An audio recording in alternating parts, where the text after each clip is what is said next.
বন্যার সময় যমুনায় জরুরি অবস্থায় সাধারণ মানুষকে উদ্ধারে দুর্যোগ ব্যবস্থাপনা ও ত্রাণ মন্ত্রণালয়ে দেওয়া দুটি রেস্কিউ বোট রাখা হয়েছে বগুড়ার সারিয়াকান্দির কালীতলা বাঁধে। গত 31 জুলাই বিকেল 3টার দিকে এই দুটি রেস্কিউ বোট ভাঙচুর করে বড় ধরনের নাশকতা, সহিংসতা ও অগ্নিসংযোগের চেষ্টার অভিযোগ ওঠে সপ্তম শ্রেণীর শিক্ষার্থী সিয়াম বাবু ও সাবিদুল ইসলাম সুত্তর বিরুদ্ধে। তাদেরকে আটক করে থানায় সোপর্দ করে মামলা দায়ের করেন দুই বোটের চালক। তারা বলছেন, গ্রেপ্তার আরেক যুবকের সঙ্গে বোটে নাশকতার জন্য এসেছিল ওই দুই কিশোর।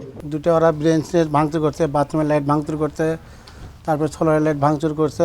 অগ্নিসংযোগের উদ্দেশ্যেই হয়তো বাড়ছে, কারণ বড় ছেলেটার পকেটে 3টে গ্যাস লাইট ছিল। ভিতরে কিছু এলইডি লাইট এবং তার ভাঙা অবস্থায় দেখতে পাই।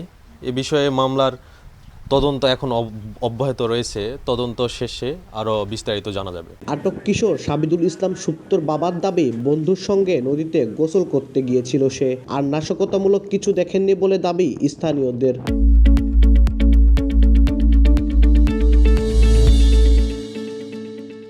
আমার ছেলে এবং আমার শালা দুইজনে গোসল করতে গেছিল ওখানে।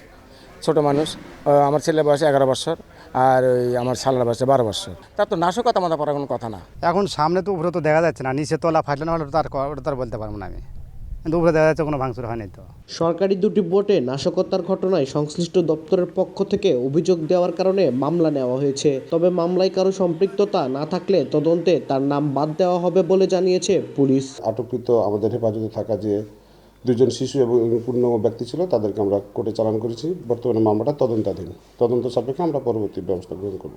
বগুড়া নারী ও শিশু নির্যাতন দমন ট্রাইব্যুনাল 1-এর বিচারক দুই শিশুকে যশোর শিশু উন্নয়ন কেন্দ্রে পাঠানোর নির্দেশ দিয়েছেন। বগুড়া কারা কর্তৃপক্ষের মাধ্যমে তাদের যশোর পাঠানো হয়। আব্দুল আউয়াল, সময় সংবাদ, বগুড়া।